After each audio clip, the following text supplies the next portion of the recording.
ایک دور دراز سرزمین سے ایک شخص سلطنت روم میں آیا۔ وہ اپنے آپ کو دنیا کا سب سے بڑا دانا اور عالم سمجھتا تھا۔ اس کا غرور اس قدر بڑھ چکا تھا کہ وہ ہر شہر جا کر وہاں کے بڑے بڑے اہل علم کو للکارتا اور دعویٰ کرتا کہ دنیا میں کوئی سوال ایسا نہیں جس کا جواب اس کے پاس نہ ہو، اور کوئی شخص ایسا نہیں جو اس کی عقل کا مقابلہ کر سکے۔ ایک روز وہ اسی شہر کے دربار میں پہنچا جہاں ملا نصر الدین رہتے تھے۔ اس نے مجمع کے سامنے بادشاہ سے کہا، میں دنیا بھر کے علماء کو شکست دے چکا ہوں، آج یہاں کے سب سے بڑے عقل مند کو چیلنج کرتا ہوں۔ میرے پاس 3 سوال ہیں، اگر کسی نے ان کے جواب دے دیے تو میں اپنی ساری دولت اس کے حوالے کر دوں گا اور ہمیشہ کے لیے اس ملک کا تابع دار بن جاؤں گا، ورنہ سب کو ماننا پڑے گا کہ مجھ سے بڑھ کر کوئی عقل مند نہیں۔ بادشاہ کچھ پریشان ہوا کیونکہ وہ شخص واقعی بڑا عالم دکھائی دیتا تھا۔ اس نے شہر کے بڑے بڑے قاضی اور علماء کو بلایا، مگر اس کے سوال ایسے پیچیدہ تھے کہ کوئی بھی جواب دینے کی ہمت نہ کر سکا۔ دربار میں خاموشی چھا گئی اور بادشاہ کی عزت داؤ پر لگ گئی۔ اسی لمحے بادشاہ کو ملا نصر الدین کا خیال آیا اور فوراً حکم دیا کہ انہیں عزت کے ساتھ دربار میں حاضر کیا جائے۔ کچھ دیر بعد ملا نصر الدین اپنے پرانے وفادار گدھے پر سوار، سر پر بڑی سی پگڑی باندھے دربار میں داخل ہوئے۔ ان کا انداز ہمیشہ کی طرح سادہ اور بے فکر تھا۔ انہوں نے بادشاہ کو سلام کیا اور عرض کیا، حضور، آج اس فقیر کو کس خدمت کے لیے یاد فرمایا ہے؟ بادشاہ نے سارا واقعہ بیان کیا اور اس مغرور شخص کی طرف اشارہ کیا۔ ملا نے مسکرا کر کہا، مجھے منظور ہے، اپنے سوالات پیش کریں، لیکن یاد رکھیے اگر میرے جواب آپ کو لاجواب کر دیں تو آپ کو اپنی شکست تسلیم کرنا ہوگی۔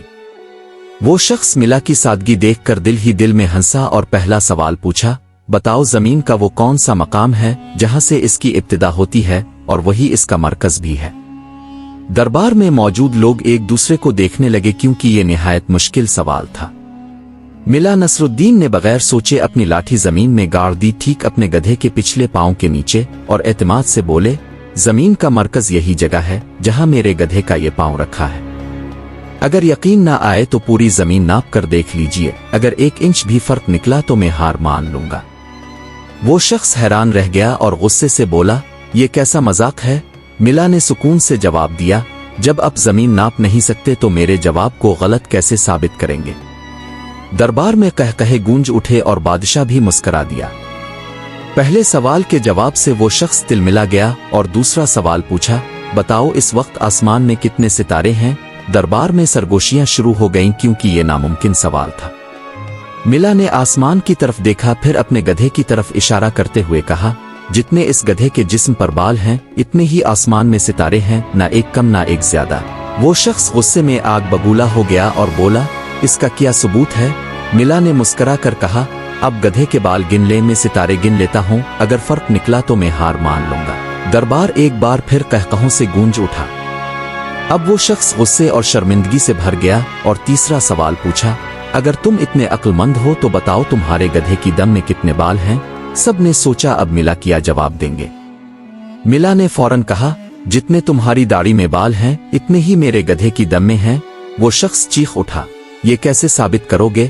ملا نے سنجیدگی سے کہا، آؤ ایک ایک بال گن لیتے ہیں جب تک دونوں برابر نہ ہو جائیں۔ یہ سن کر وہ شخص کانپ اٹھا اور اپنی داڑھی کے بال نوچنے کے خیال سے ہی گھبرا گیا۔ دربار ہنسی سے گونج اٹھا اور بادشاہ نے ملا کو انعام دینے کا اعلان کر دیا۔ وہ شخص اپنی شکست مان کر خاموشی سے دربار سے چلا گیا۔ بادشاہ نے حیرت سے پوچھا، کیا واقعی تمہیں ان سب کا علم تھا؟ ملا نصر الدین نے مسکرا کر کہا، حضور، علم کا مقصد دوسروں کو نیچا دکھانا نہیں بلکہ سچ کو سمجھنا ہوتا ہے۔ میں نے صرف اس کی اپنی دلیل کو اس کے خلاف استعمال کیا تاکہ اسے اپنی حد کا احساس ہو۔ بادشاہ ملا کی بات سن کر بہت متاثر ہوا اور اسے انعام سے نوازا۔ ملا اپنا انعام لے کر اسی سادگی کے ساتھ واپس روانہ ہو گئے جیسے کچھ ہوا ہی نہ ہو۔